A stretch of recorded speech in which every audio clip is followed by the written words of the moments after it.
pour une heure de direct avec mon équipe. Bonsoir à toutes et à tous, bienvenue sur Radio Roison, c'est Romain, je suis ravi de vous retrouver pour ce nouveau débrief.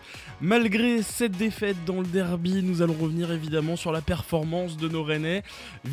Défaite face à Lorient, on va revenir là-dessus. On a également une grosse semaine qui nous attend puisque 2 matchs cette semaine, dont le retour de Mathieu Le Scornet au Roison Park, donc on va pouvoir évidemment en discuter. Déplacement à Lille également. Voilà, notre équipe est là ce soir pour débriefer et on vous attend également dans les commentaires pour donner votre avis. Je vous ai donné un petit peu le programme et puis on va revenir sur la fin de cette émission sur le mercato puisque j'allais encore dire Kevin Théophile Catherine, c'est fou quand je pense à KTE. Karl Toko Ekambi a été officialisé cette semaine. Est-ce un bon ou un mauvais choix pour le Stade Rennais? On en a un petit peu parlé la semaine dernière, mais maintenant que c'est fait, on va pouvoir revenir dessus. Et puis ça y est, Alfred Gomis a une petite porte de sortie. Bon, ce n'est qu'un prêt, mais on va aussi pouvoir en discuter avec notre équipe. Bonsoir à tous, bienvenue. N'hésitez pas à partager ce live sur vos réseaux, Facebook, Twitch, Twitter, Instagram. N'hésitez pas à nous mentionner en story. Pour m'accompagner ce soir, Léo est avec moi. Comment tu vas, Léo? Salut Romain, salut tout le monde. Bah écoute, tout va bien. J'ai un écho dans les oreilles comme ça, je le dis tout de suite. Ok. Que ce soit cut, voilà. Bah écoute, ça va. Je fais un bisou à Pedro et Mathis qui sont là et qui se présenteront après. Tout va bien, hein, week-end somme toute plus cool que ce que j'imaginais malgré la défaite de vendredi soir. Et puis bah, on va débriefer ça tranquillement tous ensemble pendant cette heure d'émission. Exactement, et c'est fait pour ça aussi le débrief, c'est pour bien terminer le week-end, bien commencer la semaine et puis discuter du Stade Rennais avec vous dans les commentaires. Pedro, comment vas-tu? Je vois que t'as copié un peu Léo derrière, il y a un petit personnage qu'on reconnaît. Exactement, c'est mon petit panda. J'ai décidé de l'appeler Bruno, la force tranquille. Ok. Il est beaucoup mieux à la maison qu'à l'extérieur lui aussi. Ok, ça marche. Ça va, sinon moi ça va. Ouais, ça va, Pedro. En préambule, ça va mieux qu'un Angevin, moins bien qu'un Parisien. Ça résume plutôt bien la situation. Mathis complète cette équipe, comment tu vas Mathis? Salut à tous, et puis j'en profite pour vous souhaiter une bonne année, une bonne santé, il n'est pas encore trop tard, on est le 29 janvier. Ouais. Et puis espérer une année prolifique en termes de points et de buts. Et je vous promets qu'après cette émission, on sortira un peu plus optimiste que la morosité ambiante qui nous guette là. Eh ben c'est fait pour, bienvenue à toutes et tous dans cette émission, une heure de direct donc avec vous comme tous les dimanches. Messieurs, on va commencer comme d'habitude par le match qui est le plus frais dans nos têtes, c'est ce derby malheureusement perdu face à Lorient. Surprise dès le début de match, les Lorientais ont poussé fort, 2 buts assez rapidement dans ce match. Rennes n'aura pas su revenir, une compo qui a fait parler forcément puisqu'on était à 5 défenseurs dès le début du match. Est-ce que vous l'attendiez? Est-ce que c'était une erreur? Est-ce qu'il est à reconduire ou non? Bref, il y a pas mal de sujets. Avant de passer sur les top flops, la compo a fait parler. Est-ce que pour vous, Pep a fait une erreur, Pedro? S'il n'avait pas fait d'erreur, on aurait gagné. Ok, ça me va. Lorient nous, sur le papier, nous domine pas. Donc à partir du moment où c'est un adversaire prenable, si tu perds, c'est que tu as fait une erreur quelque part. Et je pense que ça vient de la compo, mais pas que. Ok. Et que ça aurait pu marcher avec cette compo, mais différemment. Ok. Je suis pas en désaccord, même si pour moi c'était la défense à 5 n'était pas à reconduire contre Lorient. Mathis? Je vais rejoindre Pedro, pardon. Ça me va. Pierrot, ça va aussi. Oui, c'est vrai, mais bon, c'est pas grave. C'est pour le surnom, excusez-moi. Non, en vrai, il a raison. Je pense que le système est peut-être fautif dans la manière dans laquelle il a été animé. Maintenant, je pense qu'il y a d'autres choses aussi à fustiger et qui sont des mots récurrents depuis le début de saison, voire même la saison dernière, autre que l'absence de Martin Terrier, mais on aura l'occasion d'en reparler, je pense. Ok. Salut à Tiantian dans les commentaires. Bonsoir, très déçu du jeu de nos rouges et noirs. On va faire un gros match mercredi à domicile et après direction Lille. Bonsoir à Valzer, Mister Nobody, Johan également dans les commentaires sur Twitch. Un Strasbourg sans Gamero et sans Bellegarde. Oui, effectivement, on aura un petit Strasbourg amoindri. Léo, ce match contre... Alors toi, tu as été très énervé déjà de voir la défense à 5 et surtout comment il était animé. Ouais, exactement. Alors, sans parler de l'animation, c'est ce que je me suis permis de dire assez rapidement, justement, pendant le match ou même après. J'ai pas du tout compris la reconduction de la défense à 5. Je vais répéter un petit peu ce que j'ai dit par écrit, c'est que ça devait être un système temporaire. Et c'est d'ailleurs Clément Gavard qui l'a très bien dit, je trouve, en disant que avec cette victoire face au PSG dans ce système-là, le Stade Rennais avait perdu du temps en reconduisant ce système-là. Alors face à Marseille, ça pouvait être compréhensible, mais face à Lorient, je considère que quand tu as des ambitions, avec les joueurs que tu as, tu ne dois pas rester dans un système à 5. On aurait dû repasser à 4. On avait largement les moyens d'animer le système avec un milieu à 3. Et on l'a vu au milieu de terrain, c'était cataclysmique où tu n'avais peu ou pas d'animation parce que tu étais en sous-effectif, en fait, tout simplement. Ouais. Johan qui nous dit top, la première victoire de la réserve et la qualif en Gambardella, c'est à souligner effectivement. Flop les pros. Bon, c'est plutôt bien dit. Valdir qui nous dit flop Genesio, tout d'abord, la première mi-temps et le QI de mollusque de Souleymana et de Doku. Alors, on va pouvoir en parler. Entrée de Souleymana, pas si mauvaise.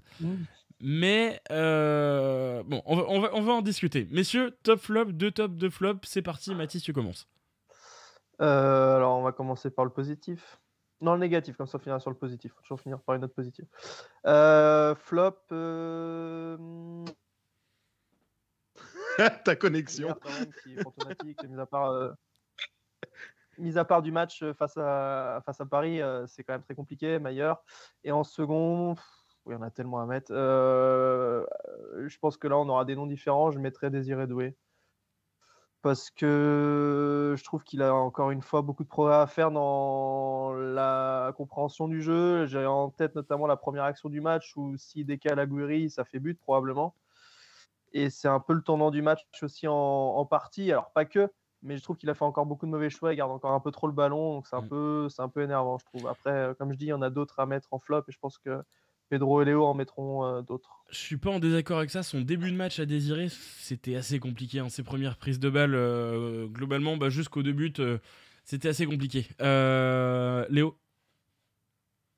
Écoute, j'aurais bien mis Lovro-Mayer effectivement aussi dans les flops, mais je vais me concentrer sur quelqu'un d'autre. Il faut savoir le reconnaître quand il fait des coups de génie, mais il faut savoir le mettre en avant quand il se trompe. Bruno Genesio s'est trompé sur la première mi-temps. Il a eu la lucidité de rectifier ça en deuxième mi-temps et ça a changé beaucoup de choses. Malheureusement, ça n'a pas été suffisant, mais voilà, ce système à 5 était une erreur à mon sens à reconduire.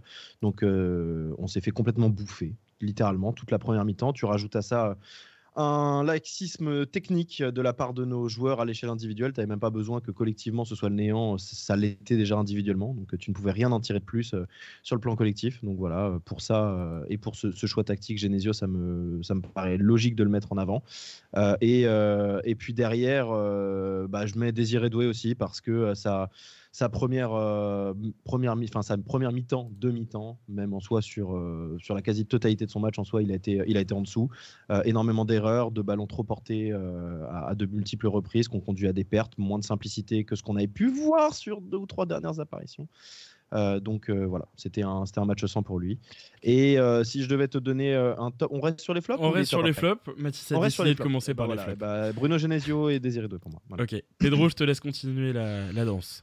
Oui, les gars ont cité un petit peu mes premiers choix aussi. Cependant, comme quasiment toute l'équipe pouvait y passer, je vais me permettre de faire remonter 2-3 trucs qui, moi, m'ont gonflé. Wu m'a gonflé. Alors, je l'aurais sûrement pas mis si je lui avais pas attribué beaucoup de mérites sur certains autres matchs. C'est-à-dire qu'il m'a autant déçu que ce qu'il a pu m'étonner en décembre.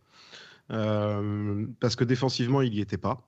Et qu'il a eu, je ne sais pas trop pourquoi, il s'est retrouvé 2 ou 3 fois en position d'avant-centre. Je comprends toujours pas comment il se retrouve à cet endroit-là. Seulement, si tu sais le faire, c'est bien. Si tu sais pas le faire, à la limite, on va pas t'en vouloir si au moins t'essayes. Mais quand t'essayes pas et qu'en plus tu te casses la gueule pour essayer de tricher, ça passe pas. Cette action m'a un peu fait penser à Guirassy contre Nancy quand ça passe au-dessus. Ouais, sauf que si tu veux, je lui en aurais pas spécialement voulu, étant défenseur central, d'être moins doué qu'un Guirassy devant le but. Mais il l'aurait mis s'il n'avait pas et je crois que c'est Léo qui l'a très bien dit sur Twitter d'ailleurs, il était déjà en train de penser à comment il allait simuler, donc forcément il risquait pas de planter quoi. Et ça m'a que j'en avais en tout cas. Ah ouais, mais je suis entièrement d'accord. Et donc ça c'est pour peut-être le faire redescendre un petit peu que je me permets. Et puis Bourigeaud, ça va peut-être vous étonner, mais pas tant son match que sa conf derrière. En fait, c'est un mix des deux. Et à un moment donné, ça va bien de nous dire qu'on s'est dit les choses, on s'est dit les mots. C'est des belles phrases toutes faites, mais on n'a pas la moindre idée de ce qui se raconte. On en plaisantait juste avant l'émission. je m'en fous. Là, sur des matchs comme ça, j'ai pas besoin qu'on me rassure, qu'on me dise qu'on s'est dit les choses, machin et tout. Fais juste un constat froid comme nous on le fait, et, euh, et puis c'est tout, quoi. Et passe à autre chose. Voilà. C'est histoire d'eux, parce qu'il prend jamais. Je l'adore, c'est mon chouchou. Donc voilà, cette fois-ci, il m'a gonflé. Ok. Jamais, il apprend début de saison. Mais pas avec moi. Ouais. Ah oui, De mon côté sur les flops, je vais vous rejoindre sur Désiré Doué. Je l'ai dit, pour moi, il a fait un début. Enfin, globalement, tout son match a été assez compliqué. Vous l'avez dit, un jeu un peu moins simple. Alors, il a tenté, c'est ce qu'on lui a demandé. C'est pas son poste, faut pas l'oublier. Il est pas formé sur un côté, etc. C'est à tenter, mais je trouve que sur ce. Je sais pas, je trouve que ça marchait pas très bien. Et le deuxième flop, ça va être le gars qui était sur son côté. C'est pour ne pas faire de la redite, mais j'ai trouvé que Truffert était un peu perdu dans ce système sur ce match-là. Léo, tu me trouvais assez dur sur le moment parce qu'on a regardé le match ensemble. Il y a plusieurs fois où toi et Mathieu, qu'on salue, me disaient mais non, là, Truffert, t'es un peu dur sur lui, peut-être que je fais une fixette. Mais je l'ai trouvé un peu perdu sur le placement défensif à certains moments. Je vois pas trop ce qu'il a apporté sur son couloir, là où à l'inverse, et du coup ça va enclencher sur mon top plutôt. Non, mes top. Amari Traoré, l'action sur le but, c'est du grand Amari. Encore une fois, lui, pour le coup, alors il a déjà joué dans un système à 5. À Reims, il avait pas mal expérimenté ce système, justement, où il était le latéral droit, mais sur une défense à 5. Il l'avait déjà fait, il a déjà même été plus offensif que ça. Et donc, on arrive à voir que par son jeu de passe, il arrive à effectuer des passes clés. Il a remporté quasiment tous ses duels, 5 sur 7, pardon. Il fait 4 passes clés sur le match. Je trouve que globalement, ce système peut lui aller. On sait qu'offensivement, voilà, il a des qualités. C'est un bon centreur. Il se met même à tirer et ça part pas au-dessus. Donc je crois qu'on l'a dit avec Léo en rigolant, mais il a plus cadré de tir en 3 matchs qu'il l'a fait toute la saison dernière. Et donc, il fait partie de... voilà, c'est le capitaine, et donc tu vois que lui, pour le coup, il répond présent. Donc moi, j'ai été plutôt enchanté par son match. Et la rentrée de Baptiste Santamaria qui a un peu tout changé avec Flavien Tay. Globalement, c'était le système qui a changé. Et tu vois qu'un Santamaria, même en manque de rythme, et en fait, il a pu faire du bien sur certaines prises de balles avec Flavien Tay derrière, voilà, qui est récompensé par un but. Léo, je te laisse continuer sur tes tops à toi. Redite, Traoré, je vais pas redétailler plus que ce que tu viens de dire. Le truc qu'on s'était dit effectivement quand on regardait le match, c'était que, et c'est le seul truc que je vais dire sur lui, on avait eu, c'est vrai, un petit peu l'habitude d'entendre du plus moins sur Traoré sur les 2 dernières années où on a eu des périodes de dents de scie pour lui. Force est de constater que cette année, j'ai pas en tête vraiment un match où il est littéralement passé à côté, ou ne serait-ce que 2 ou 3 matchs où il était un petit peu moins dedans. Mis à part un début de saison qui a peut-être été un poil plus. Pedro ne semble pas être d'accord. Non, c'est bon, il a rectifié, ça me va. Si t'es OK pour dire que le début de saison était un peu poussif. Un début de saison un petit peu poussif, tu vois, mais à mon sens, rien de bien méchant par rapport à certains autres qui, eux, le tirent littéralement sur la corde, tu vois. Pour moi, c'est le gars qui est vraiment le plus régulier aujourd'hui, en tout cas un des gars, mais j'ai pas de problème à dire que c'est le plus régulier au club à l'heure actuelle. Et donc sur ce match-là, voilà, il a montré encore que dans les moments où lui, pour le coup, où l'équipe était dans le dur, dans le moins, lui arrive à avoir la tête hors de l'eau et à encore être décisif, parce que l'action qu'il nous fait, voilà, c'est du grand Amari, c'est du dédoublement comme on l'aime avec Bourigeaud, avec cette doublette qui fonctionne magnifiquement bien, et ça fait ficelle à la fin. Ouais, c'est le seul truc que je veux dire sur Traoré. Si je peux te couper sur Amari avant que tu donnes ton deuxième top, on en parlait quand on était ensemble, je ne sais plus si j'en avais parlé la semaine dernière ou si on l'avait juste parlé en off, mais Amari Traoré, faut pas oublier que, alors tu l'as dit au début, alors il nous avait fait une très bonne première saison. Il avait eu 2 saisons où effectivement c'était un peu en dents de scie, et depuis 2 saisons et demie, il est vraiment la référence, je dis, voilà, t'as un Hakimi et à côté, Mukele qui commence à bien arriver, mais globalement avec Klose, c'est la ref Ligue 1 hors PSG, et en fait on en arrive, et c'est un peu ce qui se passait avec Martin Terrier aussi, mais à banaliser les performances du gars. Je pense qu'au moment où il va partir, et ça va arriver, ça va être très compliqué à remplacer. Parce que même si à Signon, on essaye de le pousser et il est formé, on sait qu'il nous montre des belles choses, remplacer Amari Traoré, ça va quand même être. Ça va pas être une Bah, mince c'est une affaire. mission. C'est une mission. Hein. On a mis très longtemps. Vous surévaluez peut-être un tout petit poil quand même, non? Pas pour Non. moi. Et non, Non, d'ailleurs, je non, pense on en a parlé la semaine Sincèrement dernière. pas. Et moi, je Ouais, je disais pense que pas, non. pour moi, c'était avec Mario Melchiot, les deux, mais pas sur la même périodicité, donc c'est difficile de comparer. Mais pour moi, c'est les deux latéraux all-time, en tout cas depuis le 21e siècle, depuis que je connais et que j'ai appris à regarder le Stade Rennais. Fanny, ouais, quand même, ouais, ce que j'allais dire. Fanny, Fanny, il a fait beaucoup de décès aussi. Hein.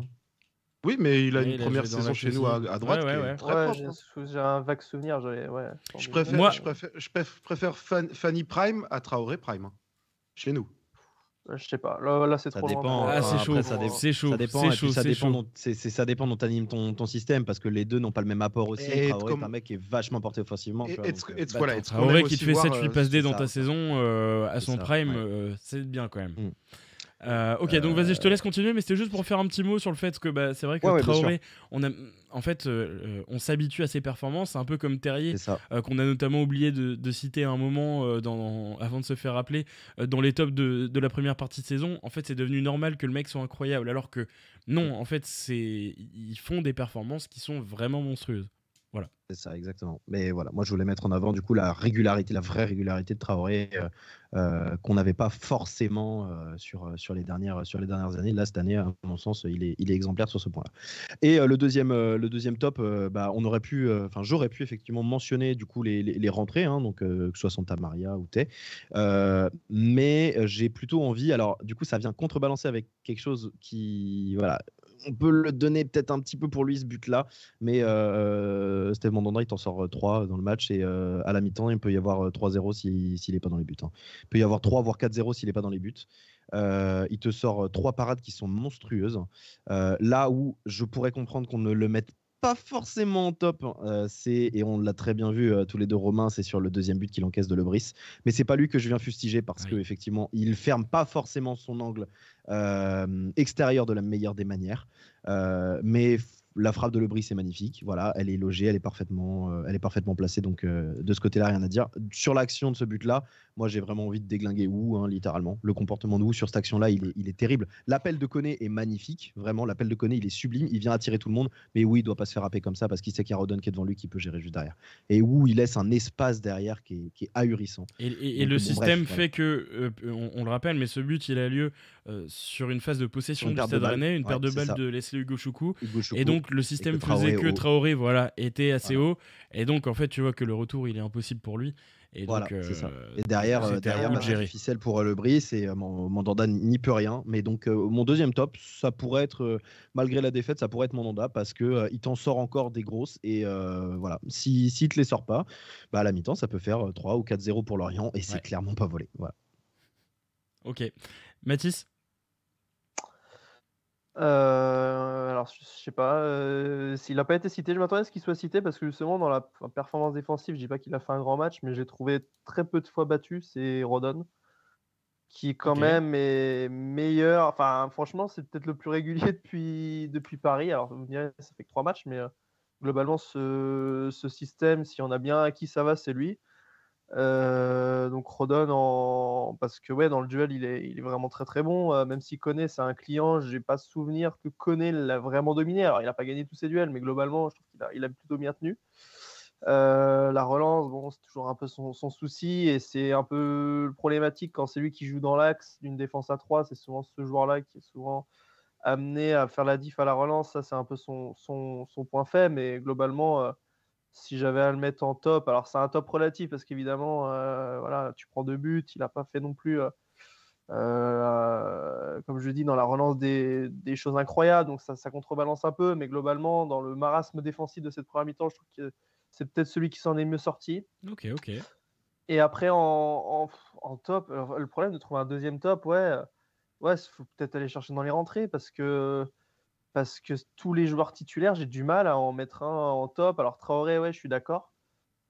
Mais il a été dit. Donc pour varier, ouais, je mettrais peut-être Flavien Tay quand même, qui a redonné un petit peu un second souffle aussi à ce milieu de terrain.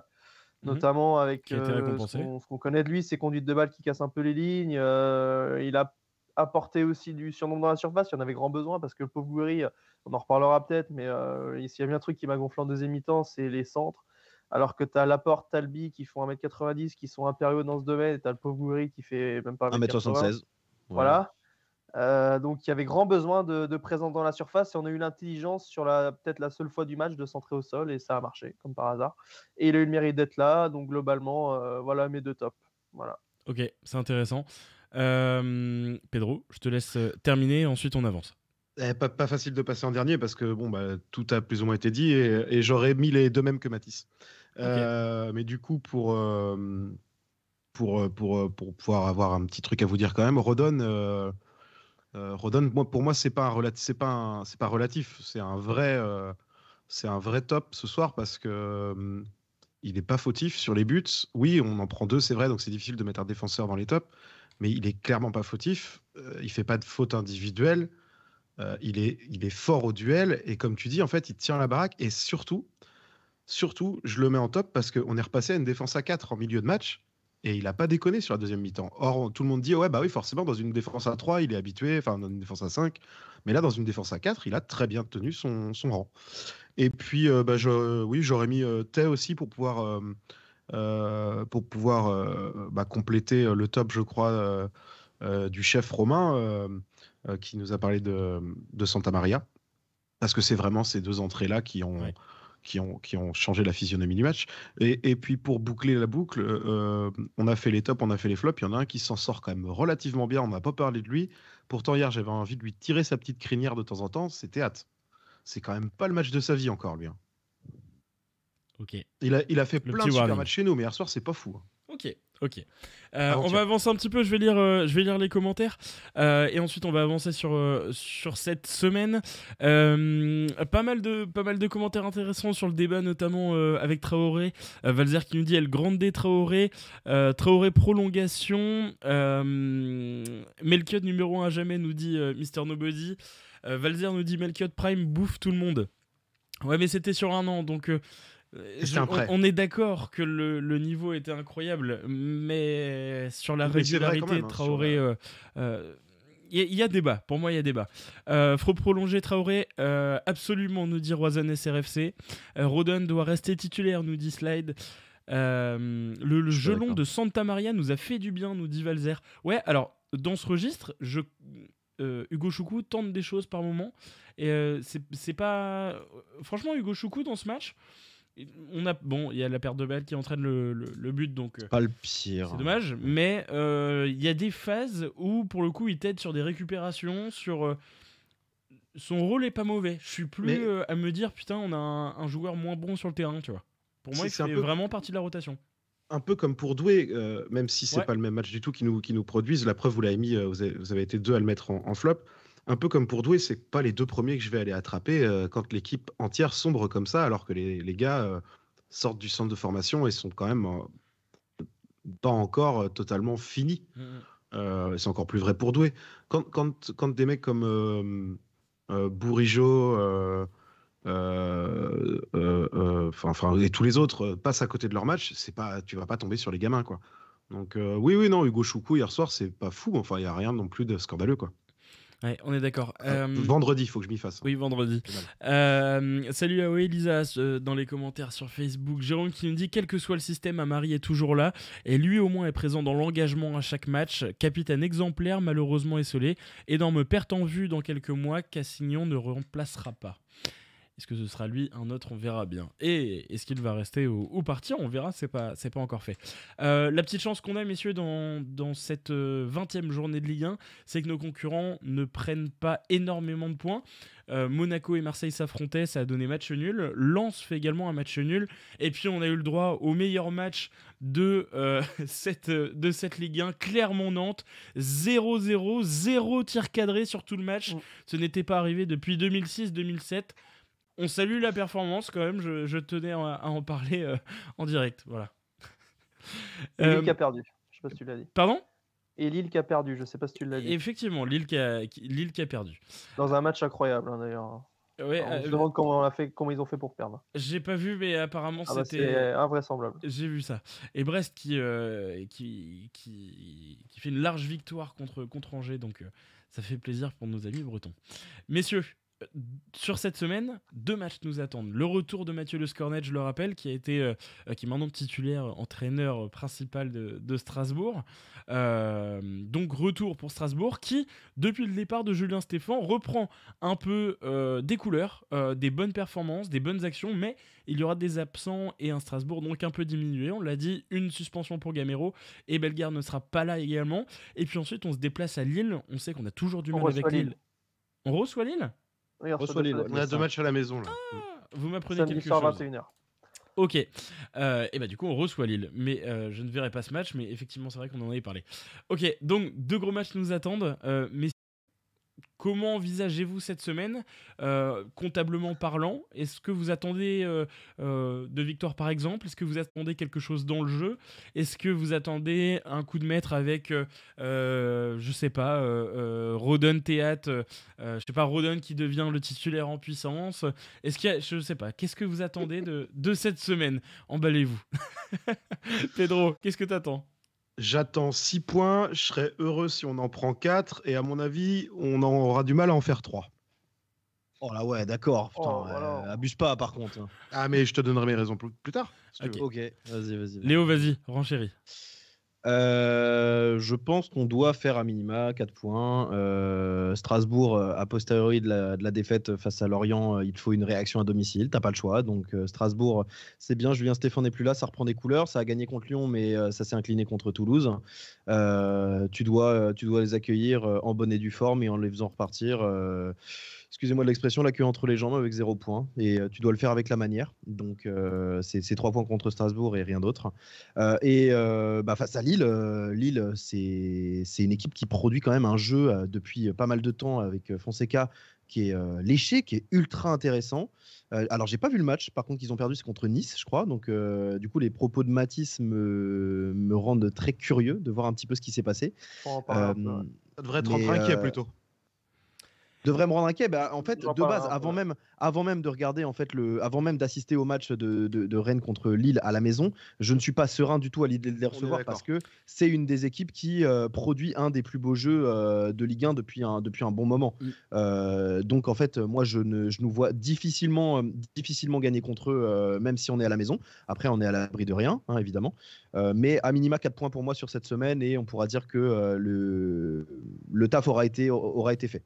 Messieurs, en parlant de taf qui a été fait, je me permets de vous couper. Voilà, ça fait plaisir. Je viens de recevoir un petit message. Les discussions sont en cours pour Mario Melchiot sur Radio Roison. Voilà. Le petit message qui fait plaisir, je tenais à vous le dire. Ça fait pas mal de temps que je voulais le recevoir. Je viens de relancer en fait là tout à l'heure. Et donc... Voilà, les contacts vont. On a un ancien joueur qui va faire le relais pour Mario. Donc voilà, on espère le recevoir. Trop bien. Mathis, qu'attends-tu de cette semaine? C'est compliqué parce qu'en fait, je suis un peu perdu dans les ambitions, je dois dire. Okay. Si on veut viser le podium, 4 points grand minimum, voire 6. Maintenant, certains diront que vu les performances récentes à l'extérieur, le podium est inenvisageable, ce qui n'est pas faux.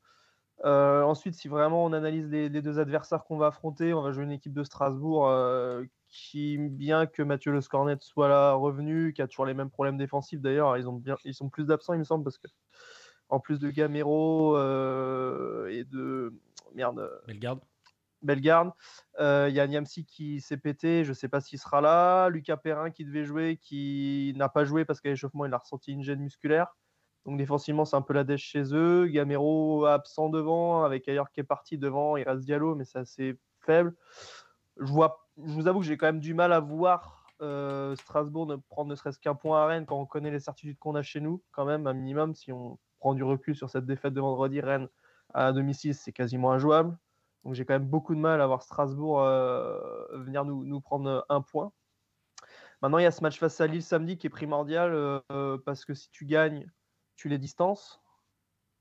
Alors pas pour de bon parce que 6 points ça reste ténu, il restera à 17 matchs, mais cette équipe de Lille, ouais, non, bien sûr, Donc, mais c'est quand même un bon pas en avant pour se mettre au chaud dans ce top 5, si je puis dire. Mais par contre, il y a un adversaire de Lille qui a beaucoup de caractéristiques proches du FC Lorient, qui est une équipe qui va faire très très mal en transition, vraiment très très mal, avec Timothy Weah, que j'ai longtemps, je ne comprenais pas pourquoi ce joueur était en Ligue 1, mais là, franchement, je me suis trompé parce que depuis cette année, c'est un joueur qui a pris une épaisseur assez intéressante, notamment avec sa Coupe du Monde aussi. Donc il va faire très mal. Jonathan David, Rémi Cabella, qui a retrouvé une deuxième jeunesse, ça aussi, je n'aurais pas cru. Donc cette équipe de Lille va être extrêmement dangereuse. Maintenant, tu es chez toi, tu dois pouvoir prendre 3 points face à cette équipe de Lille qui a quand même des problèmes immenses, mais vraiment immenses de finition. Là, pour les avoir vus jouer cet après-midi, c'est improbable tout ce qu'ils ont raté. Ça arrivera pas 2 fois. Hein. Mais je te jure, Pedro, Lille, c'est ça depuis le début de saison. C'est-à-dire que c'est une équipe qui maîtrise ses sujets, mais qui n'est pas récompensée parce que justement, elle rate beaucoup d'occasions sur plusieurs matchs. En fait, c'est ça le problème de cette équipe. Regarde par exemple Lille-Rennes chez nous, c'est invraisemblable qu'ils ne gagnent pas ce match-là. C'est un peu ce qui s'est passé. Dans une moindre mesure, parce que Nice a offert une plus grande résistance que nous, on a offert à Pierre Mauroy, mais Lille a 5 occasions franches qui sont presque immanquables. Donc, on peut citer d'autres matchs de Lille comme ça. Lyon aussi, ils perdent à Lyon en faisant un match mais vraiment de très grande qualité, ils perdent 1-0. Donc c'est une équipe qui n'est pas récompensée, qui, je pense, s'il y avait une justice dans cette Ligue 1, serait sans doute sur le podium, je pense. Donc voilà. Après, pour répondre à la question, j'ai un peu fait long, excusez-moi. Je vise quand même 6 points. La manière contre Strasbourg, parce qu'il y a besoin. Lille, la manière, je m'en fous. Il faudra 3 points, peu importe la manière, parce que c'est un concurrent direct. Et là, seuls les points comptent dans ce cas-là, même si la manière aide beaucoup. Ok.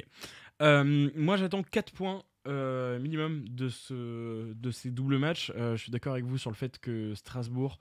Alors oui, ils se sont refaire une santé depuis le départ de Julien Stéphan.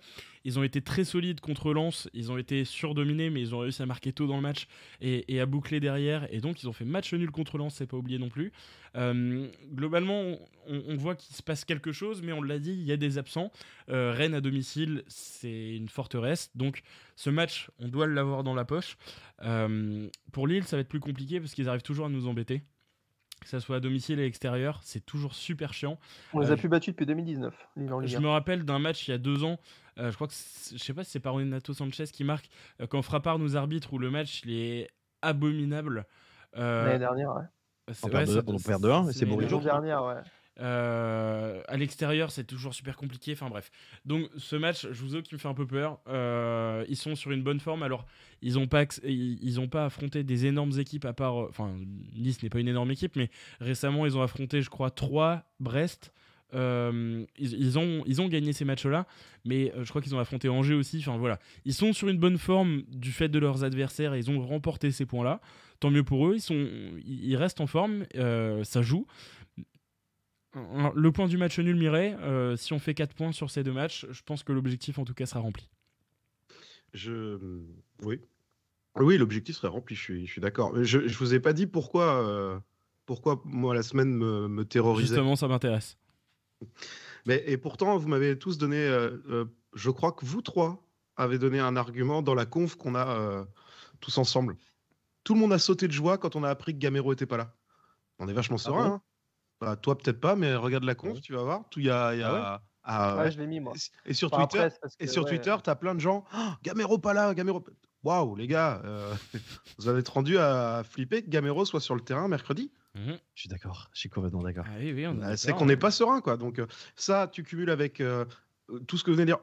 On se doit d'eux, on doit réagir, chaque fois qu'on doit, on fait pas, ou quasiment. J'exagère, mais le on doit absolument. C'est jamais du 100% sûr avec Rennes. Et puis, tu as le facteur, le score net, et puis tu as tout ce que tu veux. Tout ça réuni, ils sont pas pris ces 3 points-là. Mais à la limite, si on doit prendre des points cette semaine, je les vois plutôt là quand même. Lille, je sais pas comment on va faire. Ok. Vraiment. Et si on retrouve ces talents qu'on avait, si les mecs se mettent dans le bon sens, si Maillard se sort un peu les doigts du fion, si plein de choses, oui, pas de problème. Mais si on voit ce qu'on a vu ces dernières semaines, non, je vois pas comment on bat le Lille qui a joué ce week-end. Je vois pas. Ok. Léo, t'en penses quoi ? Tu rejoins Pedro ou je sais que t'es pas de nature ultra optimiste. c'est pas que je suis de. On va mettre dans la team Clément Gavard qui est le plus pessimiste de tous les supporters rennais. Ah, je suis pas mal non plus. Alors, mais dirons-nous pessimiste ou pragmatique, tu vois, ça c'est autre chose. Ouais. Non, pour moi, je pense que Strasbourg, quoi qu'il se passe du côté de leur effectif, que tu aies Gamero, que tu aies Bellegarde, effectivement, ce sera un plus pour eux. Ça aurait été un plus pour eux s'ils avaient été dans la possibilité de jouer avec eux, mais tu viens à Rennes. Rennes, on connaît nos forces et comme l'a dit Mathis, on a nos certitudes à domicile. Romain, tu l'as dit, c'est une forteresse chez nous. On n'a pas perdu le moindre point cette saison à domicile, si ce n'est la défaite d'entrée face à Lorient. Donc voilà, c'est Strasbourg et tu dois être dans la réaction. Tu dois montrer que tu as quand même un minimum d'orgueil par rapport à la performance que tu as affichée contre Lorient. Donc c'est 3 points. Pour moi, il y a pas besoin de forcément plus détaillé que ça. On va pas s'éterniser sur ça y est des choix et de se dire est-ce qu'on doit repasser sur le 4-3-3 machin face à Strasbourg. En fait, même ça, même si Genesio décide en fait de repasser à 5 face à Strasbourg à la maison, eh ben je m'en branle. Reste à 5 si tu veux, mais par contre, ce match-là, c'est 3 points obligatoires et c'est avec la manière. Maintenant, la manière, tu la mets en œuvre. La manière de la façon dont ça t'arrange. Si c'est à 5, on veut une victoire, mais on veut que ce soit avec la forme. À la guerre avec Léo. Non, mais voilà. Ah ouais, et par contre, Lille, là où je rejoins peut-être un petit peu plus Pedro, c'est que il y a effectivement beaucoup moins de certitude. On a cet atout de se dire, voilà, on joue à la maison et on sait qu'en soi, à la maison, on peut recevoir n'importe qui. Bon, bien que la victoire du PSG parle pour nous, le PSG, alors c'est pas l'équipe qui est la plus à l'aise à la maison, notamment ça fait 2 ans qu'on les bat à la maison. Mais sinon, enfin voilà, globalement, on peut accueillir tout le monde. On peut accueillir tout le monde et sans vraiment de vraies craintes. Maintenant, la donne a un petit peu changé aussi parce que tu as plusieurs membres de ton effectif qui sont absents et il te manque ton Terrier, il te manque un Kalimundo, tu as certes Santa Maria qui revient mais qui est pas sur une patte mais voilà qui est peut-être pas encore à 100% dans le rythme et tu sors d'une période qui est pas faste pour le club où tu es en dents de scie content. Si tu as un Lille qui est consistant, qui est soudé et qui décide de produire son jeu et de prendre un petit peu le jeu à son compte parce qu'ils sont complètement capables de le faire même à l'extérieur, on n'a aucune garantie. On n'a absolument aucune garantie. Et en plus, Lille, pour le coup, si on revoit juste un peu dans le passé, c'est une équipe, on a plus de résultats positifs limite à l'extérieur que chez nous. C'est un enfer à jouer cette équipe chez nous. On a toujours un putain de mal de chien. La dernière victoire ou la dernière performance que j'ai en mémoire qui était vraiment concluante face à Lille, de mémoire, c'était celle de fin de saison où on gagne la Coupe de France, où on doit les accueillir, on gagne 3-1, je crois. C'est la dernière fois qu'on les voit en Ligue 1. C'est le dernier match de Lille où j'ai en tête où c'était abouti, on les a défoncés, vraiment.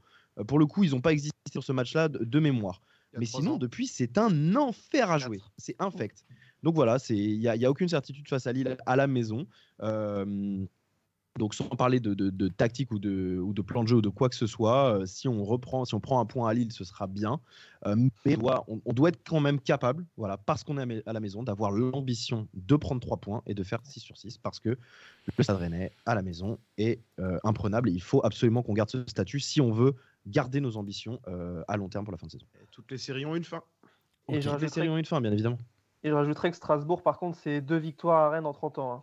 Depuis 92, c'est seulement 2 victoires. On est une de leurs bêtes noires. La dernière victoire de Strasbourg à Rennes, c'est celle où ils gagnent 4-1 et la Mouchis se fait et la Mouchis se fait dégager. La Mouchis, ouais. Et sinon, c'est 2003. Sinon, ils avaient pu gagner depuis 2003 avant. Donc, on est leur bête noire en quelque sorte. Ok. Bordel. Je lis un peu les commentaires. Ronnie, salut à toi, qui nous dit sérieux, Strasbourg, c'est pas ouf. J'ai vu le match contre Toulouse, c'est compliqué, mais Lille peut être l'équipe qui nous casse notre série. Ils ont perdu Ounas sur blessure, nous dit Valzer. Pedro, n'oublie pas qu'à domicile c'est pas la même qu'à l'extérieur, nous dit Ronnie. Non, c'est vrai, bien sûr, mais ouais. Non, c'est vrai, bien sûr, mais c'est ce que je disais. Si tu veux, c'est le cumul des petits signes. Et puis je prends pas un grand risque en disant ça parce que je fais une prophétie défaitiste. Si on prend 6 points, il n'y a personne qui va venir me tomber dessus. J'en suis à peu près sûr. Mais... Si, moi. L'inverse. Oui, mais toi, je suis habitué. Non, mais je suis d'accord avec Ronnie. C'est vrai, c'est pas pareil à domicile. Et il a raison. Sauf que ça aura une fin. Que le contexte. Tu vois, quand tu me dis qu'en plus on est la bête noire de Strasbourg et qu'ils ont gagné 2 fois. Et ben pour vous, c'est un signe de plus qu'on va gagner. Pour moi, c'est un signe de plus qu'il faut se méfier. Ok. Et, Mister Nobody qui nous dit faut que Mayer soit titulaire. Valzer nous dit Mayer titulaire dans un milieu à 3 avec Tay Santamaria, Toko Ekambi à gauche et Guiri dans l'axe. Ouais, pourquoi pas. Pourquoi pas la première? Oui, je pense qu'on verra si, ça peut lui probablement. remettre si ça peut lui remettre la tête à l'endroit à Maillard, pourquoi pas. Hein. On On verra s'attend. probablement, oui, Toko Ekambi, c'est probable. Oh, c'est Toko sûr. Ekambi, Guiri, Borijo, c'est à peu près sûr. En titulaire Toko... Ah, tu le vois titulaire, Toko, toi? Ouais. Ah oui. Mais il Oh, est prêt. je Hein. pense D'accord. Oh, t'es Ouais, titulaire peut-être, avec ok, lui. ok, Il ok, est prêt. ok. Hein. C'est quoi? C'est Ouais, sinon non, tu mais mets ok, Désiré ok. Doué ou Souleymana? Non, pour moi c'est. Non, Non, ok, Ouais, ok, direct mais pour ça. pourquoi pas, pourquoi pas. BSRFC qui nous dit de toute façon Genesio, il a toujours pas compris qu'il faut arrêter de changer la compo H24. Mais non, au contraire, je pense qu'il voulait garder cette lignée de la défense à 5 qui n'était pas une bonne idée, au contraire, alors qu'on aurait dû repasser sur une défense à 4, mais ce n'est que mon avis. Faudrait l'inviter dans le débrief Bruno Genesio pour en parler avec lui de ça. bah, Faudrait lui avec- demander justement pourquoi. ce serait génial. Avec plaisir. Mister mais Nobody ça se qui fera nous un dit jour. de toute façon, c'est l'état d'esprit qui compte. Si les mecs ont la même flemme que contre Paris, flamme, pardon. Quel que soit le schéma, ça doit passer facile contre Strasbourg et même Lille sans trop avoir peur. Ok. Un peu plus optimiste pour Lille quand même. Hein, un petit peu. Ouais. Lille est super offensif, nous dit Battle Pirate, et laisse beaucoup d'espace. Leur défense est vraiment pas effrayante. Ok, vous avez l'air Bah, c'est confiant pas leur aussi sur défense Lille, qui est pas effrayante, c'est juste que nous dans le contenu offensif, on n'est pas convaincant en fait depuis 3 matchs. C'est surtout ça en fait. Donc à voir comment on évoluera, dans quel système on évoluera.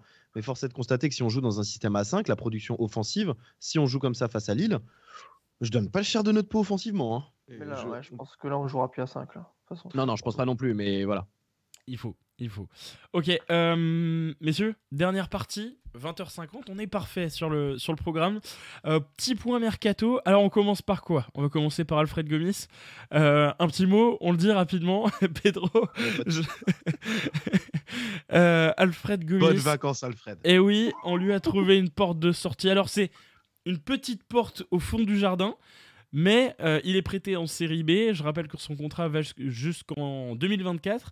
Et on dirait qu'il va aller jusqu'au bout de son contrat en 2024. En tout cas, un prêt qui va lui faire le plus grand bien pour enchaîner les matchs. En tout cas, on l'espère. Pedro, je te vois rigoler, c'est pas sympa. Alfred Gomis, comme dirait une célèbre personne. Salut mon pote. Vous misez sur Gomis titulaire à Com combien de temps, vous? Oh, faut pas déconner. Là, il est en série B. à un Pose la moment. question. Non, Non, je déconne. Non. J'exagère Au moins parce qu'en la plus, demi-saison quand même. je pense.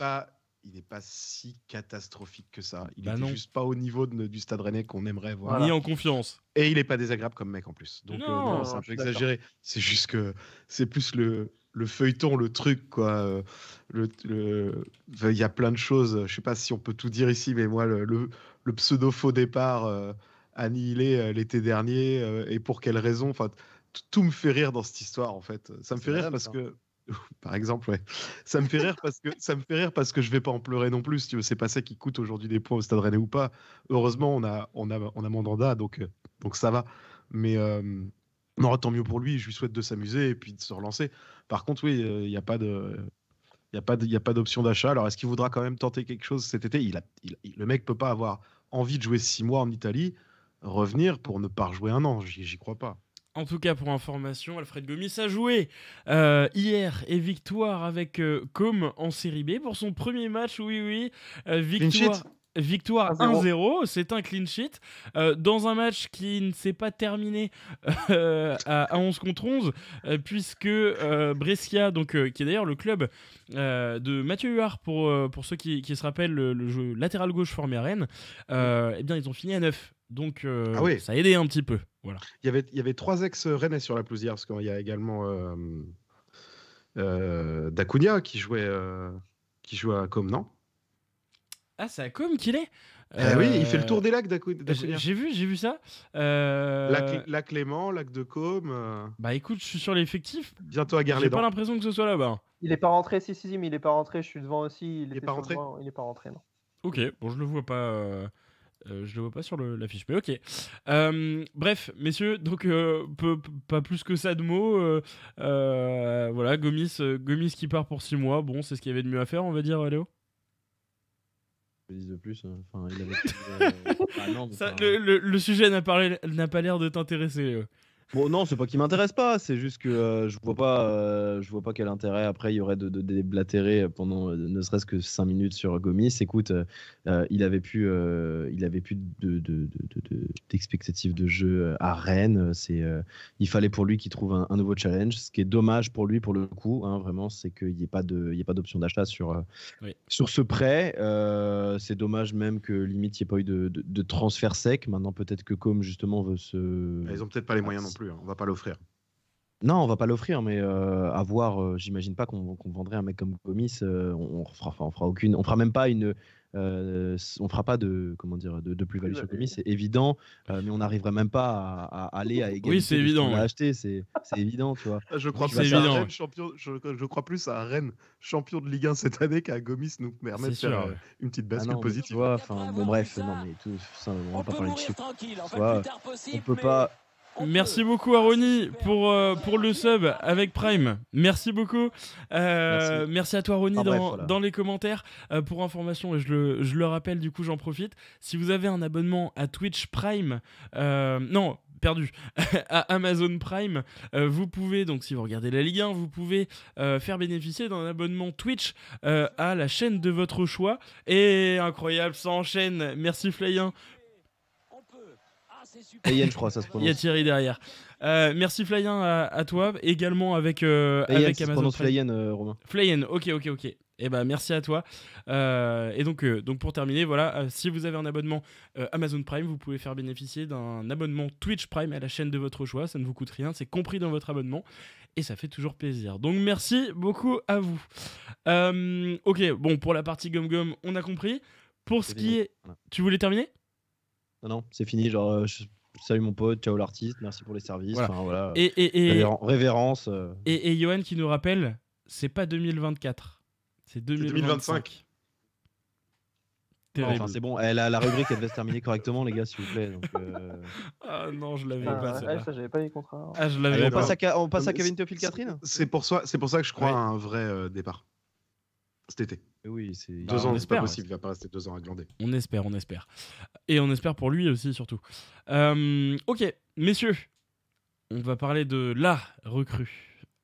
Karl Toko Ekambi a été officialisé cette semaine pour remplacer Martin Terrier. Prêt sans option d'achat jusqu'au 30 juin. Il va donc nous rejoindre dans le but de se relancer. Il avait perdu un peu la confiance des supporters, on va dire, et lui avait un petit peu perdu... en gros, ça se passait mal. En gros. Donc... Concrètement, pour les deux équipes, c'est vraiment du bonus. Que ce soit pour Karl qui va pouvoir se relancer dans une équipe de Ligue 1 qui joue au ballon avec, on le sait, un attrait pour le jeu offensif. Pour nous, c'est un gros bonus puisque il va en tout cas tenter de remplacer Martin Terrier. C'est un joueur qui va pas... qui connaît très bien la Ligue 1, qui a pour habitude de marquer 10-15 buts dans sa saison, qui peut jouer à gauche comme dans l'axe, qui a une expérience européenne. Dommage qu'il n'y ait pas une petite option d'achat au cas où, mais bon, rien ne nous empêche de le transférer cet été si jamais ça matche bien. Bref, c'était un peu le bon deal, Pedro. Oui, c'est l'avenir qui nous le dira, mais non, vu l'état du marché l'hiver et hormis l'année où on avait fait Toivonen, Entep, Grosicki, je sais pas si vous avez vu les transferts des mois de janvier des 15 dernières années. Affreux. KTE, c'est magnifique par rapport à tout le reste. T'as oublié quand même Kermit. C'était pas mal. Non. Si, c'était pas mal quand même. Non. C'était incroyable, t'as raison. Et oui, tout est réuni pour que ça se passe bien. Et si ça se passait pas bien, coup d'épée dans l'eau. Je veux dire, ça peut pas être pire sur le côté. Enfin, pour remplacer Terrier aujourd'hui, c'est des types qui savent pas lever la tête. Et je pense à Doku, je pense à Kamal. Ouais. Et donc ça peut pas être pire. Donc ouais, on va tenter. Il est revanchard. C'est juste un peu dommage cette clause contre Lyon là. Ouais, c'est dommage. Et c'est un côté risible aussi. Donc pourquoi pas. Je l'ai accueilli en me marrant, moi, la nouvelle. Voilà. Ok. Non, c'est une bonne idée. C'est bien. Ok. C'est pas hyper ingénieux, c'est pas une trouvaille. Ça coûte un peu d'argent, donc j'espère que ça va être un peu rentabilisé. Voilà. Bon. C'est plutôt une bonne idée qui... Je sais même pas si on a activé d'autres pistes en réalité. Visiblement, c'était la solution vraiment privilégiée par Florian Maurice. En soi, ça allait aux deux parties. C'est plutôt une bonne idée, je l'ai dit. Ça peut aller vraiment... Enfin, ça peut être clairement bénéf pour les deux camps. Moi, je trouve que c'est plutôt intelligent. J'ai dit la semaine dernière, forcément... Alors, ça dépendait du contexte. Est-ce que tu voulais un pansement pour tes 6 mois ou bien remiser sur un joueur dans le cas où peut-être Bourigeaud serait amené à partir, ou etc. Et un joueur qui pourrait aller dans le projet. Donc, dans la démarche où tu te fais un pansement pour 6 mois, je trouve que c'est plutôt une bonne idée. Tu vas pas miser sur un joueur qui ne connaît pas le championnat, qui ne connaît pas la langue, etc. Ce qui est intéressant, c'est que lui, il va pouvoir apporter aussi dans le domaine aérien. Terrier, c'est le seul joueur à pouvoir choper des ballons de la tête dans l'équipe, parce que ça pour moi c'est une vraie faiblesse offensivement. On n'a aucun joueur, avant c'était Laborde, mais je trouve réellement qu'il n'y a aucun joueur capable de prendre des ballons de la tête. Toko Ekambi, c'est le cas, donc ça c'est... Voilà, il peut apporter sur ce plan là un gros physique. Perso, je trouve ça intéressant. Mathis, le deal est plutôt bon? À tout point de vue, il a l'air. Il a l'air maintenant, j'irais plus loin que Pedro, je dirais qu'il y a intérêt à ce que ça marche. Enfin, je sais plus, Pedro, mais tu disais ça nous engage à rien. Il y a quand même urgence que ce secteur soit performant, donc il y a plutôt intérêt à ce que ça marche. Oui, non, ce que je veux dire, c'est que ça peut pas être pire. C'est ça que je voulais dire. Oui, non, mais je suis C'est d'accord soit avec du toi, plus, par contre. soit bon. Bah... Par contre, je suis d'accord avec toi parce que j'ai vu beaucoup de gens se plaindre de cette recrue. Il faut quand même, je pense qu'à l'heure actuelle, c'est quand même plus fort que à peu près toutes les options qu'on peut aligner sur ce côté, à mon avis, parce que bon, Pour quand sûr, même. Même si c'est compliqué à l'OL, on connaît le contexte qui est très compliqué là-bas. On sait que les joueurs là-bas, j'ai l'impression que partout, enfin n'importe quel joueur qui vient à Lyon en ce moment devient médiocre. Ils ont envie de crever. Ils ont tous Ah envie ouais, de non, crever. mais de toute façon, je sais pas si vous avez. Un peu comme l'OM à un moment. Hein. Ne parlez pas de Molina. Non, mais Ne attends. parlez pas de Molina. Non, mais bref, voilà, je voulais pas en venir jusque-là, mais bon. Non, mais C'est un pour peu dire comme à peut-être l'OM que- à un moment où tous les joueurs qui passaient devenaient absolument horribles. Hein. C'est à peu Oui, près le voilà, même mais c'est principe. tout un contexte. Et moi, au contraire, il y en a qui disaient, et ça, enfin, c'est peut-être possible que ce sera un joueur qui va être dans le doute. Moi, je pense qu'au contraire, ça va être un joueur qui va être revanchard. Son geste, à mon avis, pas anodin quand il sort contre. C'est contre qui ils ont joué avant là Contre Strasbourg. Strasbourg, où il donne un coup dans la poubelle. Enfin, où certes, c'est risible parce que la finition est. Mais t'imagines qu'on le perde sur blessure, sur une connerie comme ça. Non, mais en tout cas, voilà, je pense que c'est un joueur qui va revenir gonfler à bloc et il a des options plutôt intéressantes à offrir. Romain a parlé très justement de son jeu de tête. C'est un mec qui va offrir des solutions dans la profondeur. Oui. Est-ce que c'est pas un tout petit peu le risque, par contre, moi, le seul truc qui puisse me faire peur, c'est que comme le mec a besoin de prouver, il tente trop, des trucs trop difficiles, où il s'entête et qu'il finisse par s'énerver, se frustrer tout seul. Peut-être, ça va être dur, ça va être dur à quantifier tout de suite, mais On verra. en tout cas, moi je pense qu'il était C'est de la difficile gestion, de c'est de la trouver gestion beaucoup humaine, mieux. ça. Hein. À moins de surpayer à ce moment-là, on sait que ce mercato-là, si tu veux un joueur qui est tout de suite performant, tu le payes plus cher que le prix. Oui. C'est la règle de tous les mercatos hivernaux. Donc celui-là, à mon avis, on n'y aurait pas échappé. Donc un prêt payant d'1,5 million, je crois, de Toko Ekambi, bah écoute, je pense qu'on peut difficilement faire mieux. Alors certains diront que c'est pas exotique, c'est pas recherché, mais comme l'a dit aussi Pedro, je crois très justement, c'est un joueur qui connaît la Ligue 1, qui va tout de suite être impliqué, qui parle français, mine de rien, c'est important. Donc, Et comme le dit Mister Nobody, comme dit Mister Nobody, il connaît beaucoup de joueurs de l'équipe. oui, il a joué avec connaît Santa Maria moi, je Ete. pense que ça sent bon. Ça sent bon. Il a une expérience européenne en plus en Europa League. Il a fait des campagnes. Il a mis 4 ou 5 buts la saison dernière. Il est Donc, très je pense que performant ça en sent Coupe bon. d'Europe. Hein. Ça sent bon. 7 buts en Coupe d'Europe, et l'année dernière, c'est 18 buts et 7 passes décisives en championnat. Voilà, et il s'est passé également. Donc, non, c'est vraiment un profil intéressant à ce niveau-là. Rodney qui nous dit KTE, perso, c'est la facilité, mais au mercato hivernal, on ne peut pas espérer beaucoup mieux. C'est ça. Mister Nobody qui nous dit espérons que ça marche rapidement. Difficile de faire mieux que KTE vu le contexte du mercato. Team optimiste ici, le mec connaît la Ligue 1, performe partout, et surtout, il sera certainement revanchard. Valzer qui nous dit moi le prêt de 6 mois sans OAM me convient parfaitement. Léo, est-ce que tu suis l'avis de tout le monde? Ouais, complètement. Moi, il y a juste la petite OA en moins qui, voilà, ça aurait été vraiment nickel si on avait eu l'OA. Il manque, à mon sens, juste ça. Rien ne t'empêche de le transférer Mais après. Hein. Il vaudra pas ah beaucoup non, plus, même s'il non, met mais 10 buts. bien sûr. Mais au moins, tu es sûr que si tu as une OA, tu as une priorité par rapport aux Bien autres. sûr. De mémoire, c'est ça. Tu as une priorité sur les autres. Bien Si sûr. justement le type est courtisé. C'est Donc, surtout que l'avantage de l'OA, c'est que le prix est déterminé avant. Donc dans un contexte où KTE C'est ça. était Surtout ça. plus Et oui, souhaité, prendre la valeur. Voilà, t'aurais c'est ça. pu La valeur, négocier elle est un déjà 4-5 faite. millions, alors que s'il te met C'est 10 ça. buts, bah tu le vends à 10 millions, quoi. C'est ça. Mais je pense que C'est c'est un peu- uniquement ouais. pour ça que Lyon la met pas d'ailleurs, parce que Voilà. tu vois, le truc de la priorité, c'est une lanterne.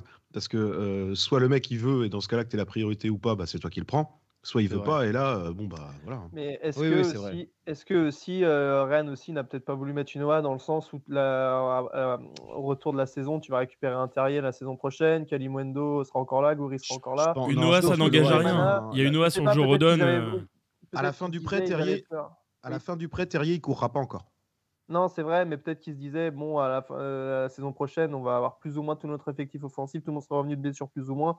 Peut-être qu'ils se sont dit, on va pas mettre une OA comme ça, on va pas surcharger le secteur offensif si on le prend. C'est peut-être une réflexion que le Je club suis pas aussi sûr de avait. ça, parce Je suis qu'une pas OA sûr. n'engage à rien du tout. Je pense que l'absence d'OA, comme l'a dit Pedro, elle vient plutôt du côté de Lyon parce que justement, tu as plus d'intérêt pour Rennes à positionner une OA.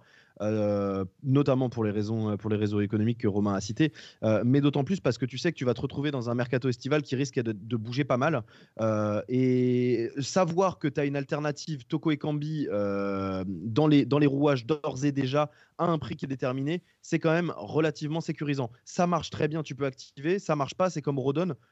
Pedro l'a dit très justement, coup d'épée dans l'eau, merci, au revoir, retour à la maison et on n'en parle plus. Oui, non, mais c'est vrai. Tu vois, Après- donc je pense dans ce contexte-là que c'est peut-être plutôt du côté de Lyon que ça a bloqué. On et est pas d'accord. plutôt du côté de Rennes. Dans tous les cas, une OA, faut pas oublier que c'est une option d'achat, pas une obligation. Donc, en soi, bien pour sûr, le bien club sûr. qui reçoit, ça n'a aucune forme de pression.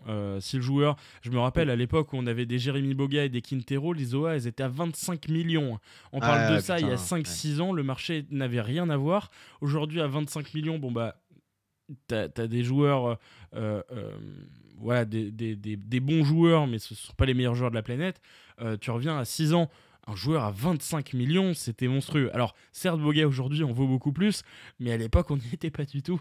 Donc voilà, je me rappelle de Mourinho qui avait fait prolonger Boga avant de l'amener chez nous, donc pour augmenter sa valeur. Mais bref, une OA, en gros, ça n'engage à rien, et je pense effectivement que c'est Lyon qui n'a pas voulu dans la mesure où bah, si en fait le mec performe, ils ont tout intérêt à gagner 6 millions parce que Lyon a besoin d'argent, faut pas l'oublier. Donc si aujourd'hui il vaut 4-5 millions et qu'il peut valoir 10 millions à l'issue de la saison, c'est tout bénef pour eux. Il faut pas oublier que pour moi, Toko Ekambi, dans tous les cas, se vendra jamais 20 millions. Donc Rennes est capable de mettre 10 voire 12 millions pour un Toko Ekambi s'il performe. Donc bon, voilà, il a 30 ans. En soi, c'est toujours faisable. Messieurs, dernière question. Comptons sur l'orgueil. Juste pour terminer mon propos, en fait, Romain, vraiment. En fait, moi, c'est ça qui. Et ça, c'est juste répétitif, mais j'ai envie d'appuyer dessus. Je compte vraiment, en fait, sur l'orgueil du type. L'orgueil du type qui est dans une situation qui est désastreuse à Lyon. Et je le pense vraiment capable d'être complètement revanchard. Parce que c'est un joueur, bien que, et je ne suis pas le seul à l'avoir très certainement défoncé pendant qu'il était à Lyon et qu'il produisait des performances qui étaient assez dégueulasses. Ouais. N'en reste pas moins un joueur qui a des vraies qualités. Il ne remplacera pas Martin Terrier. C'est pas possible, tout simplement. Quand on voit les performances de Terrier, c'est impossible. Mais il a clairement la possibilité, justement, de venir compenser d'une manière plutôt intéressante ce qu'on avait perdu. Donc, moi, je compte sur ses qualités techniques et tu rajoutes à ça, justement, le mec qu'on a gros sur la patate et qui a juste envie de montrer que, putain, non, c'est pas un vieux flop ou un mec qui a pas réussi à Lyon parce qu'il avait pas la carrure de réussir à Lyon. Non, il a pas réussi à Lyon parce que Lyon est dans un contexte sportif qui est absolument calamiteux et qui est propice à ce que n'importe quel joueur descende aux enfers. Comme ce qu'on voit maintenant depuis au moins 2 ans ou même 3 ans, où c'est sur la pente descendante depuis un bon moment. Quand tu vois un joueur comme Oussem Aouar qui était un prodige qui était prédestiné à aller dans les plus grands clubs l'année dernière encore, ou il y a 1 an et demi, et tu vois aujourd'hui la situation dans laquelle il est, pour moi, c'est pas propre au joueur. Il y a une gangrène au sein du club, quoi. J'ai une pensée pour Cherki qui, depuis 24 heures, s'imaginait sûrement jouer avec Messi, Neymar, Mbappé et qui doit rester à Lyon. Il doit être heureux. Bon, ça va, il est encore jeune. Comptons sur la revanche et l'orgueil de le ministre des Boissons qui nous dit persuadé que KTE va faire une Terrier. En quoi est-ce impossible? Terrier faisait rien à Lyon, KTE mettait plus de 10 buts déjà à Lyon. Non, mais c'est pas comparable. C'est pas le même contexte. Ils avaient pas le même âge, c'est pas le même joueur. Et puis, moi, j'ai du mal à tous les mêmes profils. Oui, bien sûr, voilà, c'est ça. Moi, j'ai beaucoup de mal avec ce truc il réussissait chez nous, mais le mec, il réussissait pas dans notre ancien club à Lyon, etc. Enfin, on peut pas. C'est pas possible. Tu peux pas comparer. Les périodes sont pas les mêmes. L'âge des joueurs, la maturité des joueurs n'est pas la même. Enfin, et puis le football, c'est très contextuel. Faut pas l'oublier. Tu as des joueurs qui sont fantastiques, qui vont réussir dans un club et qui ne vont pas réussir dans un autre, là où tu attendais qu'ils pouvaient réussir.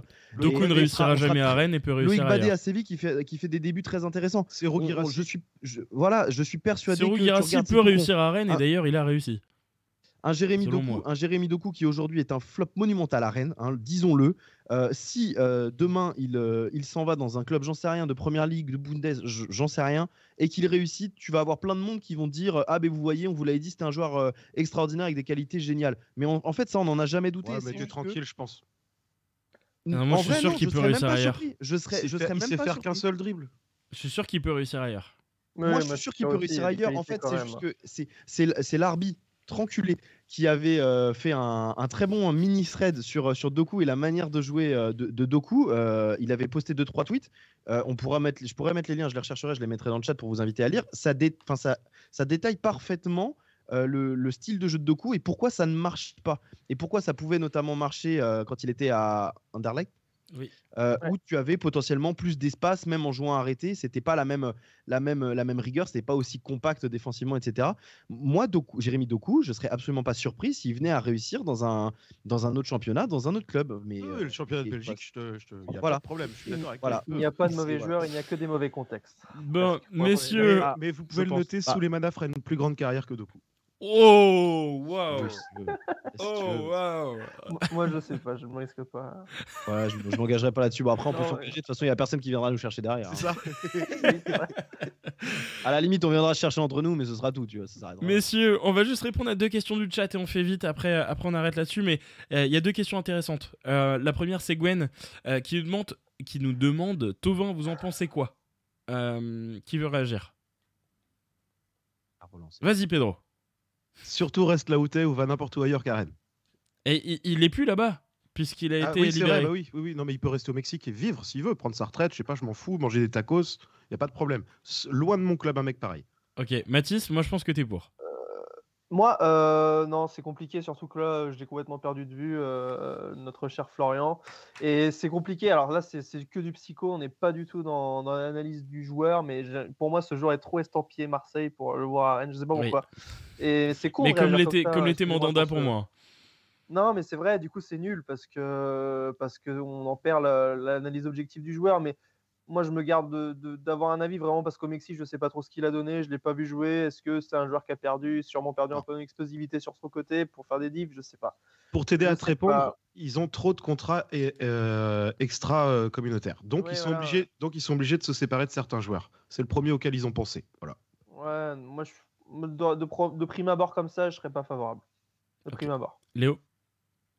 Et assez d'accord avec ce qui a été dit. C'est vrai que c'est un profil, quand tu y penses comme ça, que tu ne repenses pas au contexte plutôt humain et ce qui a pu potentiellement se passer au Mexique où ça n'a pas été le passage le plus fructueux pour lui, bien qu'il ait eu des phases qui ont quand même été, notamment sur sa première saison, très intéressantes.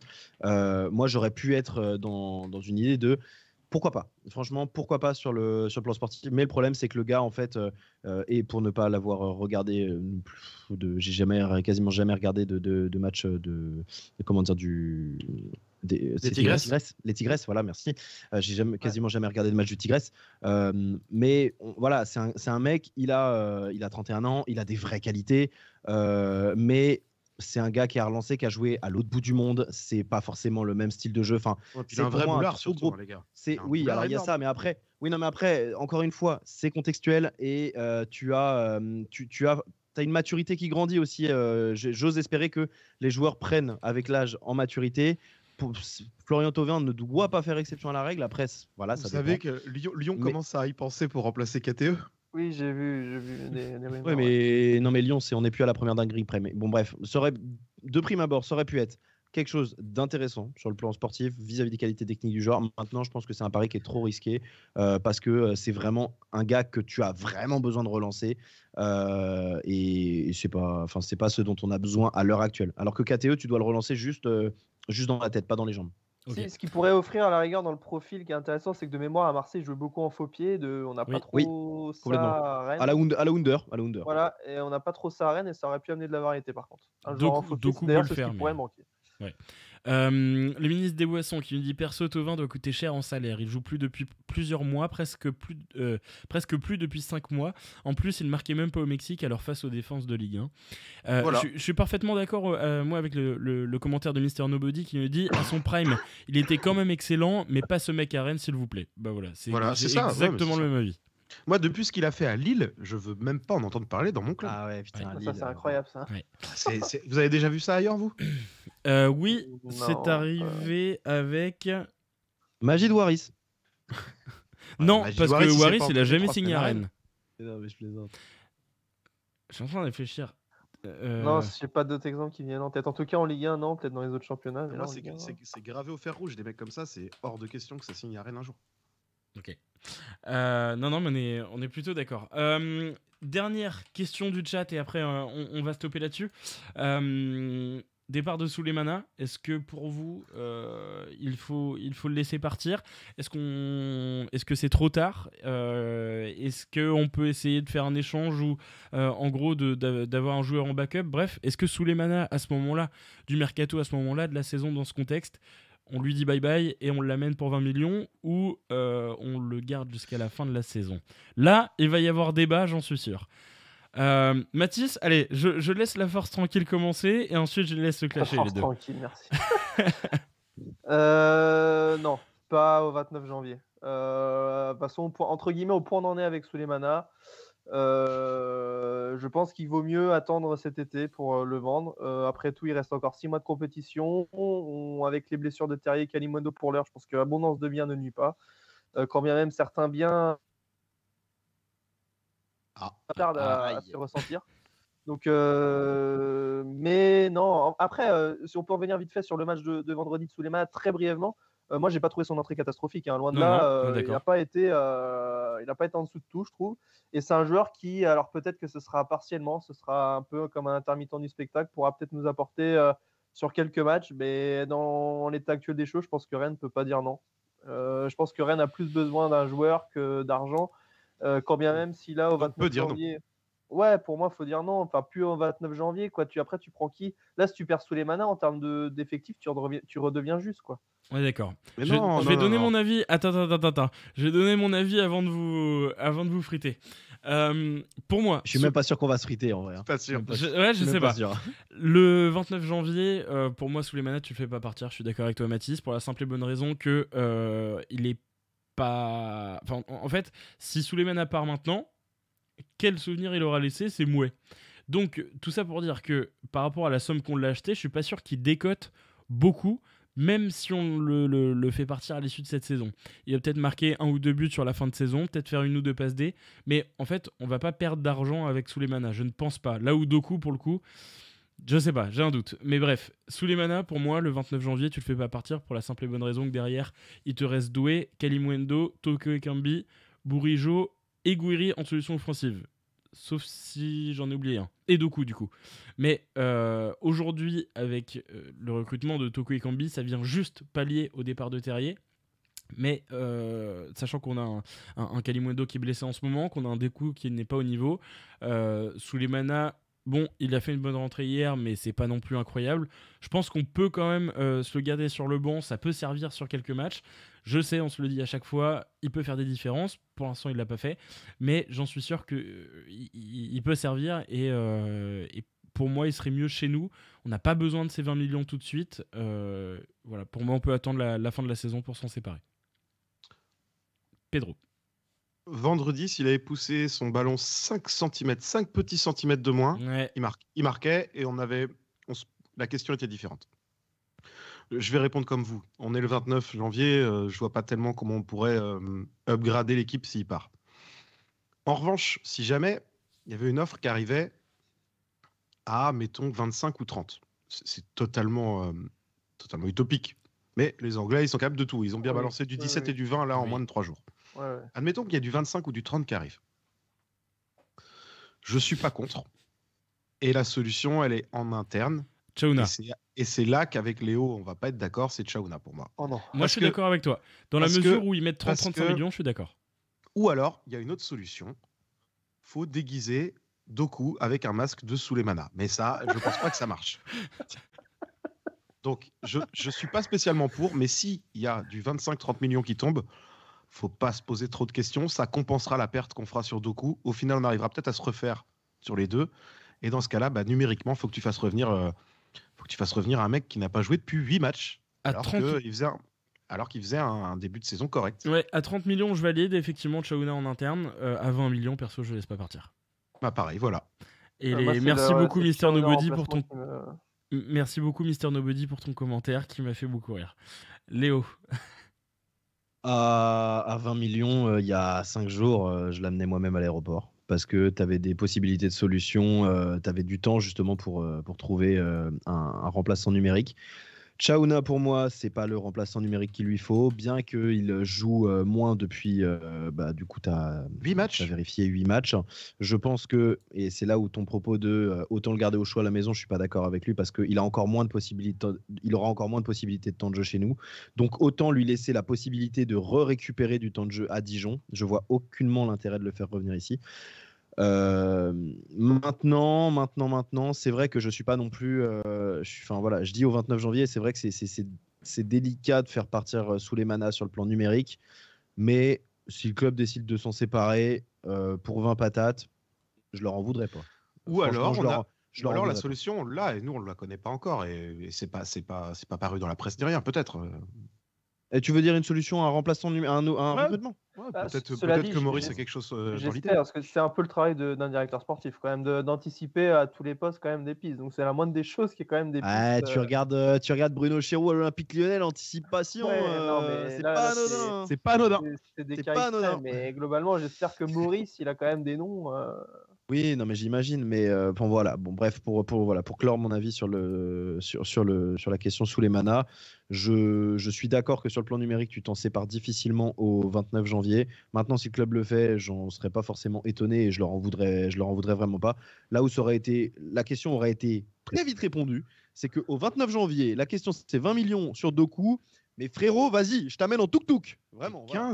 15, Même je pour 15 l'emmène. patates. Même pour par 15 contre, patates, je l'emmène. 20 millions sous les manas, tu fais une plus-value, non? On l'avait acheté combien? Ouais, 15, Non, 16? non, Si, non, on l'a- parce que Non, avec je les bonus, crois. tu l'avais acheté un petit peu plus, je crois, non? Il n'y Ouais. avait pas eu des bonus sur le truc? Si, on était autour des 20 Je millions. me souviens de 15 millions net, après il y a peut-être des bonus. C'était pas en 15 effet. plus 3? Ouais, peut-être. Ah, Bah, non, toujours pour moi, est-il que ça c'est ferait autour une des Pour moi, plus-value. c'est plus que ça. Donc Pour moi, c'est 23 en tout cas. Messieurs, Ouais. merci à vous d'avoir été présents ce soir. Cette émission, je sais pas vous, mais elle a fait du bien. Ça m'a fait plaisir de discuter après ce derby perdu. Il y a eu des échanges, ma foi, très intéressants. Et on a été plutôt d'accord quand même ce soir. Hein. Assez, oui. Ouais, ça change, ça fait bizarre. Ouais, bon, ça arrive. En tout cas, voilà, merci à vous d'avoir été présents dans les commentaires. Vous avez pas mal commenté ce soir et c'était intéressant. Merci aussi pour les subs et les follow. Vous retrouverez évidemment cette émission dès demain matin en podcast sur toutes les plateformes de podcast. Donc le Apple Podcast, encore, Podcast Addict, Spotify, Deezer, bref, un peu de tout, Apple Podcast. Et on salue aussi toutes les personnes qui nous écoutent justement dès le lendemain. Vous êtes beaucoup à nous écouter au travail, dans la voiture, un peu partout pendant que vous étudiez aussi. On reçoit vos petits messages là-dessus, donc ça fait toujours plaisir. Et voilà, du coup rendez-vous la semaine prochaine pour un nouveau débrief, un gros débrief avec 2 matchs et on l'espère au minimum 4 points. Mathis, merci à toi de nous avoir rejoints ce soir, merci pour cette émission et puis à bientôt. Un petit mot pour la fin. Soyons optimistes. Mesdames et messieurs. Il dit ça avec la pire manière. Droupi. Optimiste. Non, mais j'espère que j'ai tenu parole au début, que j'en ai rendu certains plus optimistes parmi les auditeurs, parce que bon, il y avait une morosité ambiante totalement compréhensible vendredi. Voilà, il y a 2 matchs encore qui sont importants et qui, je pense, devraient bien se goupiller. Juste un petit aparté pour Pedro qui disait moins triste qu'un Angevin, mais plus qu'un Parisien. À l'heure actuelle, il y a 0-0 au parc, je regarde pas le match, mais il y a 9 tirs à 1 pour Reims. Le match de Reims, Wow. le match de Reims, je me suis permis de le mettre depuis 10 minutes. Le match de Reims, c'est vraiment, ils sont venus pour jouer. Hein. Ils sont venus pour leur casser les couilles. Hein. À Paris, Comment un ils seul doivent tir. avoir les boules à Lens alors du coup? Bref, voilà. Mais en tout cas, un grand plaisir et puis à très bientôt. Avec plaisir. Pedro, merci à toi d'avoir participé à cette émission, ma foi fort intéressante. Un petit mot pour la fin comme d'habitude. Merci, c'était un plaisir. Oui, alors je voulais faire un petit mot comme il pouvait le faire sur Fun Radio ou sur Skyrock il y a quelques années, parce que Johan qui est à la régie, Johan sans qui rien ne serait possible, c'est un octambule et l'épisode il ne sera pas dispo demain matin. Vous allez voir, il va être dispo dans la nuit. Donc j'en appelle à tous nos amis routiers situés entre Brive-la-Gaillarde et Romorantin cette nuit. Tu peux nous écouter. Voilà. Et on te salue, l'ami. Exactement. Merci, tu pouvais pas faire mieux. Léo, merci à toi d'avoir participé également à cette émission. On se retrouve très bientôt, mais aussi on se retrouve très bientôt avec le rond central. Exactement, merci Romain, merci Pedro, merci Mathis, c'était super cool comme émission à nouveau. Ça fait plaisir de retrouver les deux loustiques avec moi derrière le micro. Ça faisait un bail quand même. Et franchement, je suis jamais déçu avec les deux. C'est toujours des discussions vraiment ultra intéressantes. Il y a des avis tranchés et que ça fait du bien. Donc non, c'était très cool. Et puis écoute, à très bientôt. L'actualité de Radio Roison ne s'arrête pas pour moi avant avant la semaine prochaine, dimanche prochain, mais voilà, bien jeudi prochain. On ne peut pas vous recevoir malheureusement sur la chaîne Twitch de RR le mercredi parce qu'il y a Rennes-Strasbourg. Et oui, il y a des priorités dans la vie et le rond central passera derrière, toujours malheureusement un match du Stade Rennais Football Club. Mais voilà, une émission qui va être très intéressante avec Kevin Nieto, donc qui est bien connu pour son travail de scout notamment, hein, qu'on peut voir sur Twitter très régulièrement. Donc on vous attendra jeudi 2 février à 21h. C'est ici même sur la chaîne Twitch de Radio Roison. Et puis on a hâte d'échanger avec Kevin et n'hésitez pas à venir vous présenter pour lui poser toutes les questions. Il sera là pour justement répondre à tout et vous permettre de comprendre un petit peu plus comment il fonctionne dans son activité de scout notamment. Voilà, sur ce, écoutez, allez Rennes et puis vivement dimanche prochain pour espérer les 6 points et un débrief plus joyeux que ce qu'on a pu faire ce soir. Ouais, je vous embrasse. Ça devrait être très intéressant effectivement. Branchez-vous le jeudi sur cette même chaîne Twitch. Ça va être vraiment intéressant avec Kevin. Merci pour vos petits commentaires. Une belle line-up ce soir. Bravo les gars. Merci à toi Simon. Merci. Je viens de comprendre que Pedro était grand chef pigeon. Et oui, ça y est, l'anonymat est passé, Pedro. C'est qui ça? Ok, merci à toutes et tous de nous avoir écoutés ce soir. Rendez-vous donc comme je l'ai dit jeudi pour le rond central et dimanche pour un nouveau débrief. Voilà, je vous souhaite une très belle semaine. Et moi, samedi, j'ai un autre petit défi. Ça va être l'AEF. Je fais une grosse dédicace à Willy et toute l'équipe, puisque samedi, je serai dans l'équipe de l'AEF. Donc c'est un événement de MMA en Bretagne. On est sur la 2e édition. La première c'est Radio Roison qui l'avait diffusée. La deuxième c'est RMC. On s'est fait passer devant de très peu. Mais je serai dans les coulisses avec mon micro pour interviewer les combattants à la sortie des combats. Donc voilà, ça va être un défi intéressant. Une soirée qui promet vraiment. D'ailleurs, il y a peut-être que vous connaissez Jonathan Macardy de RMC. Peut-être que vous connaissez. Ah oui, sur le, oui, sur Jonathan l'after. Macardy, oui, j'ai compris. Ouais, Macardy. de l'after. Macardy, exactement, Oui. de l'after, qui va combattre pour la première fois. Donc ça va être. Ouais, il va combattre. Ouais, si, il est fan de MMA. Il est fan de MMA, il va combattre en grappling, Ouais. donc pas en MMA, mais ça va être intéressant de voir ça. Et il y a des combats qui sont vraiment intéressants. C'est gratuit, c'est sur Twitch, donc c'est pour ça que je vais pas voir Rennes-Lille samedi. Mais si à la fin de Rennes-Lille, vous passez un petit œil sur Twitch, les 3 derniers combats vont être vraiment très chauds. Donc voilà, ça va être cool. Et n'hésitez pas. j'ai Notamment inscrit Romain j'ai Théva un- en 14e combat. Ah oui. J'ai inscrit Bruno, mon panda, mais ils en ont pas voulu apparemment, pas de poil. Ok. Rentemplan n'a pas été accepté non plus. Trop de cernes. On Messieurs. organisera un combat de rue. Oui, avec grand plaisir. Oh, on va faire un combat, mais il y en a un qui est plus balèze que l'autre. Ils sont pas dans la même caisse. Oui. Bref, merci à toutes et tous de nous avoir écoutés. On se donne rendez-vous donc dès la semaine prochaine. Passez toutes et tous une bonne semaine. Et puis voilà, à très bientôt. Salut tout le monde. Ciao. Salut.